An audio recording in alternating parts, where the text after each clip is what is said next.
Hi everyone. तो आज हम लोग स्टडी करने वाले हैं सॉलिड स्टेट के बारे में। It is chapter first, chemistry का ये चैप्टर फर्स्ट है। ठीक है, solid state it's very most important chapter. देखो सॉलिड स्टेट जो है ना, सबसे पहले हम सॉलिड स्टेट के कैरेक्टर के बारे में बात करते हैं कि इसकी कैरेक्टरिस्टिक्स क्या है सॉलिड स्टेट की। ठीक, सबसे पहले फर्स्ट टॉपिक है ये, topic number first, characteristics of solid state. Solid state की विशेषताएं क्या है सॉलिड स्टेट के अंदर। तो देखो पहला first, strong intermolecular force, atom are tightly held. मतलब इस दुनिया में जितने भी सॉलिड है उन सभी सॉलिड को, अगर मैं बात करूँ सॉलिड, तो सॉलिड को बोलते हैं रिजिड। जो सॉलिड होता है ना इसको हम बोलते हैं रिजिड। क्या बोलते हैं? रिजिड। सॉलिड बॉडी जितने भी इन दिस वर्ल्ड, इस वर्ल्ड में जितने भी सॉलिड बॉडी प्रेजेंट है उन सबको बोलते हैं रिजिड बॉडी। और जो रिजिड बॉडी होता है ना, इस रिजिड बॉडी होता क्या, पहले रिजिड बॉडी होता क्या। तो देखो कोई भी बॉडी, ऐसा बॉडी जिस पर हम एक्सटर्नल फोर्स अप्लाई करें और उसके मॉलिक्यूल्स डिस्प्लेस ना हो, उसके मॉलिक्यूल डिस्प्लेस ना हो। जैसे मान लो सपोज ये मान लो ये सॉलिड है, अगर मैं इस पर फोर्स लगा रहा हूँ, क्या इसके मॉलिक्यूल डिस्प्लेस हो रहे हैं? क्या नहीं। अगर इसके मॉलिक्यूल डिस्प्लेस नहीं हो रहे हैं यहाँ से, इसका मतलब ये रिजिड बॉडी है, ये सॉलिड है। ठीक, यानी जितने भी सॉलिड होंगे उन सबको हम रिजिड बोलेंगे। और इस दुनिया में 100% रिजिड बॉडी कुछ भी नहीं है। यानी 100% रिजिड बॉडी इसलिए नहीं है क्योंकि अगर मैं ज़्यादा एक्सटर्नल फोर्स अप्लाई कर दूं तो ये डिस्प्लेस हो भी सकता है। ठीक, बट मैं ज़्यादा तो कर नहीं रहा हूँ, जितना भी करूँगा कम करूँगा तो इसमें डिस्प्लेस नहीं आएगी। ठीक, इसलिए इसको बोला गया रिजिड। 100% कुछ भी नहीं है। ठीक, सॉलिड जो होता है इसको हम बोलते हैं रिजिड बॉडी। और आपका हम अभी स्टडी जो करने वाले हैं ये सॉलिड के बारे में स्टडी कर रहे हैं। तो सबसे पहला कैरेक्टरिस्टिक्स में फर्स्ट कैरेक्टरिस्टिक्स क्या है कि स्ट्रॉन्ग इंटरमॉलिक्यूलर फोर्स। मतलब इस दुनिया में जितने भी सॉलिड हैं उसमें स्ट्रॉन्ग इंटरमॉलिक्यूलर फोर्स लगता है। किसके बीच? मॉलिक्यूल्स के बीच। सॉलिड जो है ये मॉलिक्यूल से बना है और इन मॉलिक्यूल के बीच में जो फोर्स लगता है उसको बोलते हैं इंटरमॉलिक्यूलर फोर्स। सॉलिड स्टेट के मॉलिक्यूल के बीच में जो फोर्स अप्लाई होता है उसको बोलते हैं इंटरमॉलिक्यूलर फोर्स। और ये एटम को टाइटली हेल्ड करता है, मतलब टाइटली रूप से इसको बांधे रखता है। ठीक है, it is very most important point. और ये जो फोर्स होता है स्ट्रॉन्ग होता है। ठीक, जिस मान सपोज कोई भी सॉलिड है उसमें जो एटम है ऐसे टाइटली हेल्ड होते हैं, बंधे रहते हैं। देख रहे हो ना ये, अब देखो कितना तेज़ी से इसको अट्रैक्ट करके रखा है। ठीक, बांध के रखा है, हेल्ड करके। फिर देखो क्या होता है, जितने भी सॉलिड स्टेट है इस दुनिया में, जितने भी सॉलिड हैं वो सब क्या होते हैं, उनकी शेप डेफिनेट होती है, निश्चित होती है, उनकी वॉल्यूम निश्चित होता है। मान लो ये सॉलिड है, इसका शेप फिक्स है कि हाँ यही शेप का है। ठीक, और ये सॉलिड है, इसकी वॉल्यूम भी फिक्स है। देखो वॉल्यूम क्या होता है? Length into area is called volume. अब सुनो, यहाँ पे definite shape and definite volume हो गया। फिर यहाँ देखो थोड़ा नेग्लेजिबल कंप्रेसिबिलिटी। अगर मैं इसको कंप्रेस करूँ, मान ले फोर्स ला कंप्रेस करना चाहूँ तो कंप्रेस होएगा ही नहीं, कंप्रेस नहीं हो सकता। बट एक कंटेनर में गैस रख दूँ और गैस को कंप्रेस करूँ तो कंप्रेस हो जाएगा, लेकिन सॉलिड कंप्रेस नहीं होगा। इसलिए नेग्लेजिबल कंप्रेसिबिलिटी, इसकी कंप्रेसिबिलिटी नेग्लेजिबल माना जाता है। मतलब इसको मैं कंप्रेस नहीं कर सकता हूँ कितना हो फोर्स लगा करके। ठीक है, इसलिए नेग्लेजिबल माना जाता है। अब हम कैरेक्टरिस्टिक्स पढ़ लिए, ये सॉलिड का कैरेक्टरिस्टिक था। It is very most important point for 3 point. ठीक ना, अब सुनो, अगर मैं सॉलिड की बात करूँ तो इसके बीच में इंटरमॉलिक्यूलर डिस्टेंस, यानी जो ये एटम है इनके बीच की जो डिस्टेंस है वो बहुत कम होता है, नेग्लेजिबल माना जाता है। ठीक है, यानी इंटरमॉलिक्यूलर फोर्स स्ट्रॉन्ग होता है बट इंटरमॉलिक्यूलर डिस्टेंस क्या होती है? कम होती है। क्या होता है? नेग्लेजिबल माना जाता है। अब देखो next type of solid. Type of solid, दो टाइप का सॉलिड हमको पढ़ना है। पहला पढ़ना है क्रिस्टलाइन सॉलिड एंड सेकेंड पढ़ना है amorphous solid. Crystalline solid and amorphous solid. आओ देखते हैं क्रिस्टलाइन सॉलिड, एमॉर्फस सॉलिड। उसके पहले इसका स्क्रीनशॉट ले लो। ओके, नाउ अब देखते हैं क्रिस्टलाइन सॉलिड। देखो सबसे पहले फर्स्ट क्रिस्टलाइन सॉलिड की बात करते हैं। क्रिस्टलाइन सॉलिड क्या होता है? तो देखो atom are arrange in order up to long range. Means ऐसा क्रिस्टलाइन सॉलिड क्या होता है कि ऐसा सॉलिड जिसमें जो एटम होते हैं वो बहुत लॉन्ग रेंज में सिस्टमेटिकली रूप से अरेंज होते हैं। सिस्टमेटिकली रूप से अरेंज होते हैं, ऑर्डर फॉर्म में अरेंज होते हैं, एक ऑर्डर रूप से, एकदम सही रूप से अरेंज होते हैं एटम। यानी जिसमें एटम, ऐसा सॉलिड जिसमें एटम मॉलिक्यूल जो होंगे अच्छे से अरेंज होंगे। ठीक, बहुत दूर तक अरेंज होंगे अच्छे से, लॉन्ग रेंज में। देखो यहाँ पे कितना अच्छे से अरेंज है, देख रहे हो ना, सिस्टमेटिकली रूप से। तो इस तरह का अरेंजमेंट कहीं हो किसी सॉलिड में तो उसको बोलते हैं क्रिस्टलाइन सॉलिड। अब क्रिस्टलाइन जो सॉलिड होता है इसकी जो मेल्टिंग पॉइंट और बॉइलिंग पॉइंट होती है वो फिक्स होती है। इसकी मेल्टिंग पॉइंट भी और बॉइलिंग पॉइंट दोनों के दोनों फिक्स होता है। ठीक, ये जो क्रिस्टलाइन सॉलिड है ये एनिसोट्रॉपिक नेचर का होता है, एनिसोट्रॉपिक नेचर। अब व्हाट इज एनिसोट्रॉपिक नेचर? अब देखिए आप लिखा है anisotropic nature means different physical property in different direction. Means अगर मैं बात करूँ क्रिस्टलाइन सॉलिड और इसमें क्रिस्टलाइन सॉलिड में डायरेक्शन चेंज करूँ, मैं क्या चेंज करूँ? डायरेक्शन। जब क्रिस्टलाइन सॉलिड में डायरेक्शन चेंज करूँगा तो डायरेक्शन चेंज होने के कारण उसकी फिजिकल प्रॉपर्टी चेंज होगी। यहाँ पर लिखा है different physical property in different direction, different direction में डिफरेंट फिजिकल प्रॉपर्टी होगी। कैसे? तो देखो यहाँ पे ये एटम है, ठीक। अब इधर में एटम के बीच का डिस्टेंस क्या है? कम। यहाँ पे एटम के बीच का डिस्टेंस क्या है? ज़्यादा। अब इनके बीच की बात करूँ तो फोर्स ज़्यादा लगेगा और यहाँ फोर्स कम होगा, बिकॉज डिस्टेंस ज़्यादा, इधर कम है इधर ज़्यादा है। जिधर डिस्टेंस कम होगा फोर्स कम लगेगा। अब देख अगर मैं बात करूँ कहाँ पे कंडक्टिविटी ज़्यादा होगी, तो जहाँ पे एटम नज़दीक होंगे वहाँ कंडक्टिविटी ज़्यादा होगी। तो इसकी बात करूँ तो यहाँ पे हाई कंडक्टिविटी होगी, और यहाँ पे देखो यह डिस्टेंस ज़्यादा है तो यहाँ पे लो कंडक्टिविटी होगी। अगर मैं बात करूँ यहाँ से इधर तो डायरेक्शन कुछ और है, यहाँ से नीचे की बात करूँ तो डायरेक्शन कुछ और है। यानी डायरेक्शन चेंज होने पे इसकी कंडक्टिविटी में चेंजिंग आ रही है। मतलब इस डायरेक्शन में कंडक्टिविटी ज़्यादा है और इस डायरेक्शन में कंडक्टिविटी क्या है? लो है। तो इस तरह का कंडीशन की सॉलिड में आता है, उसको बोलते हैं क्रिस्टलाइन सॉलिड, और ये तुम्हारा होता है एनिसोट्रॉपिक नेचर। अगर ऐसा कहीं कंडीशन आ जाए जहाँ पे फिजिकल प्रॉपर्टी डायरेक्शन के साथ बदले तो वो कहलाता है एनिसोट्रॉपिक नेचर, यानी हाई कंडक्टिविटी लो कंडक्टिविटी, ठीक। ऐसा डायरेक्शन चेंज, इसकी फिजिकल प्रॉपर्टी चेंज, ये हो गया एनिसोट्रॉपिक नेचर। एग्जाम्पल जैसे आपका हो गया Au हो गया, सोना हो गया, Au हो गया, गोल्ड हो गया, Ag हो गया, कापर हो गया, ये सब के सब क्या है? इसके एग्जाम्पल है। ये सब है क्रिस्टलाइन सॉलिड का, ठीक है। It is very most important, write down, इसे लिखो, स्क्रीनशॉट लो इसका। नाउ अब हम देखने वाले हैं एमॉर्फस सॉलिड, या इसी को बोलते हैं स्यूडो सॉलिड। मैंने कहा पहले क्रिस्टलाइन सॉलिड था, क्रिस्टलाइन सॉलिड पढ़ लिया हम लोग। अब है आपका एमॉर्फस सॉलिड, या इसी को बोलते हैं स्यूडो सॉलिड। अगर कहीं स्यूडो सॉलिड नाम का आता है कुछ भी तो समझ जाना कि एमॉर्फस सॉलिड की बात की जा रही है। एमॉर्फस सॉलिड और स्यूडो सॉलिड दोनों सेम होता है, ठीक। अब देख एमॉर्फस सॉलिड क्या होता है, तो atom are arranged in order up to short range. अच्छा, इसमें क्या होता है कि एटम जो होता है अरेंज तो होता है, लेकिन कुछ डिस्टेंस तक एकदम अच्छे से अरेंज होता है, और कुछ डिस्टेंस पे क्या होता है उसमें डिसऑर्डरनेस आ जाती है, ठीक है। पहले ऑर्डर फॉर्म में होगा, फिर डिसऑर्डर, फिर ऑर्डर, फिर डिसऑर्डर, फिर ऑर्डर, फिर डिसऑर्डर। लेकिन अगर क्रिस्टलाइन सॉलिड की बात करूँ तो उसमें हमेशा ऑर्डर फॉर्म में होगा, ठीक। लॉन्ग रेंज होगा, ठीक। बहुत लंबे बहुत ज़्यादा डिस्टेंस तक अच्छे मतलब सिस्टमेटिकली रूप से होगा, ठीक ना, एटम का अरेंजमेंट। लेकिन इसमें क्या होगा कि जो एटम का अरेंजमेंट होगा कहीं पे ऑर्डर, कहीं पे डिसऑर्डर, कहीं पे ऑर्डर, कहीं पे डिसऑर्डर, ठीक है। शॉर्ट रेंज इसीलिए इसको बोलते हैं, यानी atom are arranged in order up to short range, ठीक। अब देखो यहाँ पे कुछ डिस्टेंस तक ऑर्डर फॉर्म में है, फिर क्या हो गया डिसऑर्डर फॉर्म में हो गया, फिर क्या हो गया ऑर्डर फॉर्म में, फिर डिसऑर्डर फॉर्म में, यानी इस तरह का कहीं हो तो उसे बोलते हैं एमॉर्फस सॉलिड, ओके। अब देखो एमॉर्फस सॉलिड के एग्जांपल कोई पूछे तो बताओगे ग्लास, रबड़, प्लास्टिक, कोलतार हो गया, प्लास्टिक हो गया, रबर हो गया, ग्लास हो गया। अब देखो ग्लास में क्या है, तो they have variable melting point, मतलब जो ग्लास होता है इसकी जो मेल्टिंग पॉइंट होती है वेरिएबल होती है। बिकॉज वेरिएबल इसलिए होती है क्योंकि इसके अंदर ऑर्डर डिसऑर्डर दोनों आ रहा है। उसमें ऐसा फिक्स्ड क्यों था बॉइलिंग और मेल्टिंग पॉइंट, क्योंकि उसमें हमेशा ऑर्डर फॉर्म में था, तो बॉइलिंग पॉइंट फिक्स होगा, मेल्टिंग भी फिक्स होगा। बट इसमें ऑर्डर डिसऑर्डर दोनों होने के कारण इसमें बॉइलिंग पॉइंट क्या होती है या मेल्टिंग पॉइंट वेरिएबल होती है। बिकॉज डिसऑर्डर में ज़्यादा, ऑर्डर में कम, ऐसे जैसे यहाँ पे लिखा हूँ, देखो ऑर्डर में मैक्सिमम, तो यहाँ पे सॉरी ऑर्डर अगर ज़्यादा होगा, ऑर्डर फॉर्म ज़्यादा होगा तो वहाँ पे मेल्टिंग पॉइंट क्या होती है ज़्यादा होगी। जहाँ पे डिसऑर्डर होगा, ऑर्डर कम होगा, वहाँ पे क्या होगा मेल्टिंग पॉइंट कम हो जाएगा, ठीक है। It is very most important point. अब देख नेक्स्ट, दे आर आइसोमॉर्फस या आइसोट्रॉपिक। उसमें क्या था एनिसोट्रॉपिक, ये क्या है आइसोट्रॉपिक। इसमें क्या है same physical property in all direction, इसमें ऑल डायरेक्शन में फिजिकल प्रॉपर्टी सेम होगी। उसमें क्या था कि डायरेक्शन चेंज होने पे फिजिकल प्रॉपर्टी चेंज हो रही थी, कंडक्टिविटी लो, कंडक्टिविटी हाई। इसमें क्या है हर जगह कंडक्टिविटी सेम होगी, बिकॉज इसमें डायरेक्शन चेंज होने से कोई इफेक्ट नहीं पड़ेगा। ऑल डायरेक्शन में ऑल फिजिकल प्रॉपर्टी होगी और इनके बीच का डिस्टेंस कम होगा, कंडक्टिविटी हर जगह क्या होगा हाई होगा, या हर जगह क्या होगा लो होगा, ठीक इस टाइप का होगा।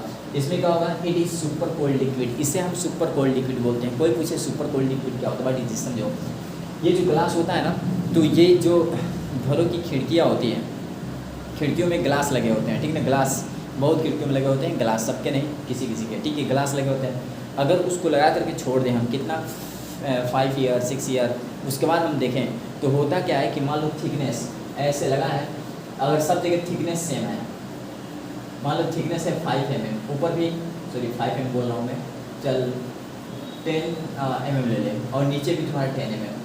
अगर ऐसा है थिकनेस सब जगह सेम है और उसको मैं न्यू था उसको मैं छोड़ दिया 6 ईयर, अब 6 ईयर बाद जब मैं जाऊँगा ना और जब इसको मेजर करूँगा तो ऊपर हो गया होगा तुम्हारा 6 mm और नीचे बढ़ गया होगा, ठीक है, नीचे 14 mm हो चुका होगा।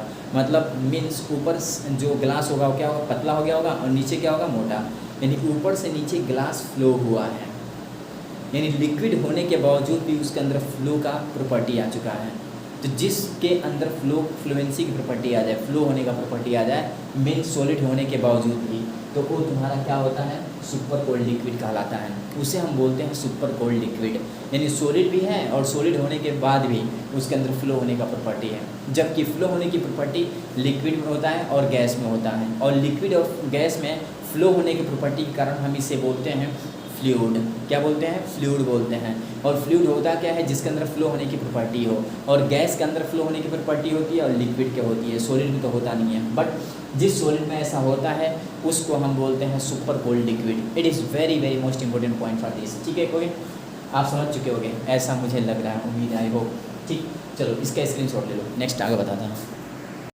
हाय एवरीवन, आप देखने वाले हम लोग हैं कि टाइप ऑफ क्रिस्टलाइन सॉलिड। अब देखो, अब हम लोग ये देखने वाले हैं कि type of crystalline solid, crystalline solid कितने प्रकार का होता है। It's very most important point. सबसे पहले हम लोग पढ़ेंगे मेटालिक सॉलिड। पहला क्या है, metallic solid. It is very most important.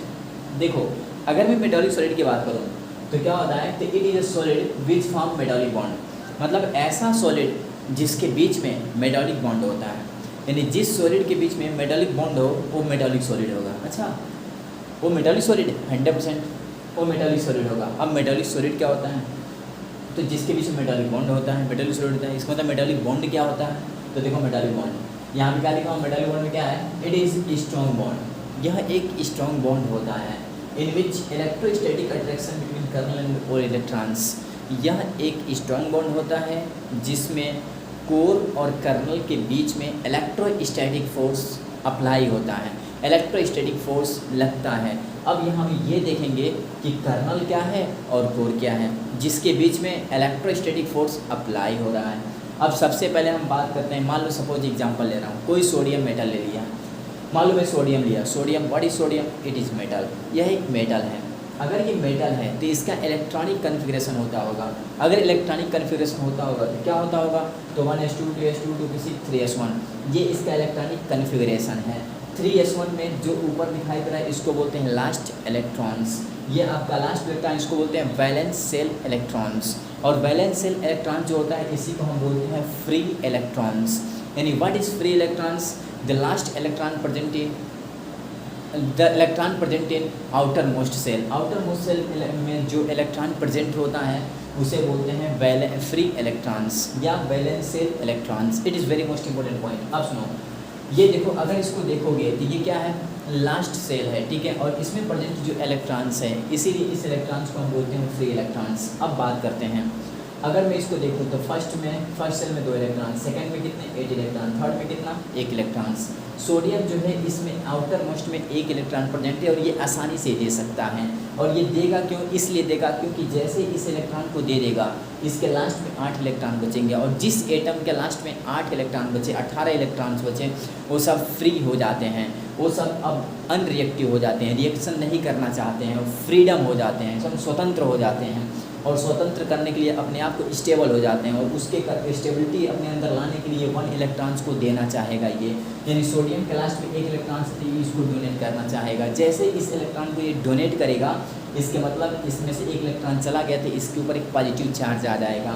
अब ये जो पॉजिटिव चार्ज आया तो सोडियम के ऊपर आ गया प्लस चार्ज, बिकॉज इसमें से 1 इलेक्ट्रॉन्स निकल गया, 1 इलेक्ट्रॉन रिवॉल्व हो गया, ठीक, रिवॉल्व, 1 इलेक्ट्रॉन इसमें से क्या हुआ, रिमूव हो गया, ठीक। अब रिमूव हो गया इलेक्ट्रॉन्स, तो जो इलेक्ट्रॉन इसमें से रिमूव हुआ उस इलेक्ट्रॉन्स को बोलते हैं कोर इलेक्ट्रॉन्स, और इसके ऊपर पॉजिटिव चार्ज आ गया इसलिए इस पूरे पॉजिटिव चार्ज को बोलते हैं कर्नल। यानी इस दुनिया में जितने भी मेटल्स हैं उस मेटल में से अगर इलेक्ट्रॉन निकल रहे हैं, रिमूव हो रहे हैं, तो उस इलेक्ट्रॉन को कोर इलेक्ट्रॉन्स बोलते हैं, और उस पर जो पॉजिटिव चार्ज आता है उसको हम बोलते हैं कर्नल। अब ये समझ में आ चुका होगा, जो पॉजिटिव चार्ज आएगा उसे कर्नल बोलेंगे, जो इलेक्ट्रॉन्स निकलेगा उसे कोर इलेक्ट्रॉन्स बोलेंगे। इतना आपको, आई होप कि इतना आप समझ चुके होंगे, ठीक है। इतना आप स्क्रीनशॉट लीजिए, आगे बताता हूँ। हाँ, तो अभी मैं बात कर रहा था कर्नल और कोर इलेक्ट्रॉन्स का, ठीक है। अब कर्नल क्या होता है, किसी ने पूछ दिया व्हाट इज कर्नल, तो समझो सोडियम था, इसमें से एक इलेक्ट्रॉन निकल गया तो सोडियम प्लस बन गया, यानी remaining positive ion is called kernel. जो रिमेनिंग पॉजिटिव आयन्स बच रहा है इसी को बोलते हैं कर्नल। अब सुनो, ये पूरा का पूरा एक सोडियम मेटल्स है, ठीक है, मेटल सीट है, और इसमें ये जो इलेक्ट्रॉन देख रहे हो फ्री इलेक्ट्रॉन्स है, और ये जो सोडियम आयन देख रहे हो ये सोडियम आयन कर्नल्स हैं, यानी ये सब कर्नल है, और ये आपका इलेक्ट्रॉन्स है। इस इलेक्ट्रॉन को डीलोकलाइज्ड इलेक्ट्रॉन्स बोलेंगे यहाँ। अब इस पॉजिटिव चार्ज और इस इलेक्ट्रॉन के बीच में अट्रैक्शन फोर्स अप्लाई हो रहा होगा, और ये दोनों एक दूसरे को खींच रहे होंगे। उसी तरह इधर से भी अट्रैक्शन फोर्स, इधर से भी अट्रैक्शन फोर्स, यहाँ से भी अट्रैक्शन फोर्स, और ये टाइटली हेल्ड होगा, एक दूसरे से बांधे रखा होगा इसको, इसलिए ये सॉलिड फॉर्म करेगा और ये सॉलिड बनाता है, ठीक है। अब सुनो ध्यान से, अब इसलिए इसे सॉलिड बोलते हैं। कौन सा सॉलिड बोलेंगे, तो इसे मेटालिक सॉलिड बोलते हैं, बिकॉज ये जो बॉन्ड बन रहा है इस बॉन्ड को हम मेटालिक बॉन्ड बोलेंगे। ओके, इतना कंफर्म हो गया होगा आपको। अब बात करते हैं सेकंड आयनिक सॉलिड की। सबसे पहले था मेटालिक सॉलिड, जिसमें हम लोग मेटालिक सॉलिड पढ़ लिए, मेटालिक बॉन्ड पढ़ लिए। अब पढ़ेंगे आयनिक सॉलिड। अब आयनिक सॉलिड क्या होता है, तो it is a solid which form ionic bond, ऐसा सॉलिड जो आयनिक बॉन्ड फॉर्म करता है। अभी मेटालिक में क्या था, ऐसा सॉलिड जो मेटालिक बॉन्ड फॉर्म कर रहा था। यहाँ पे मेटालिक, यहाँ पे आयनिक सॉलिड में आयनिक बॉन्ड फॉर्म करेगा। एग्जांपल NaCl, सोडियम क्लोराइड हो गया, NaCl हो गया, KCl हो गया, K2SO4 हो गया, ये सब के सब क्या हैं, ये सब के सब आयनिक सॉलिड है, और ये आयनिक बॉन्ड बना रहे होंगे। क्यों, क्योंकि NaCl को जब हम ब्रेक करते हैं तो Na+Cl- बनता है, और दोनों के दोनों, एक पॉजिटिव एक निगेटिव है, तो अट्रैक्शन फोर्स अप्लाई होगा।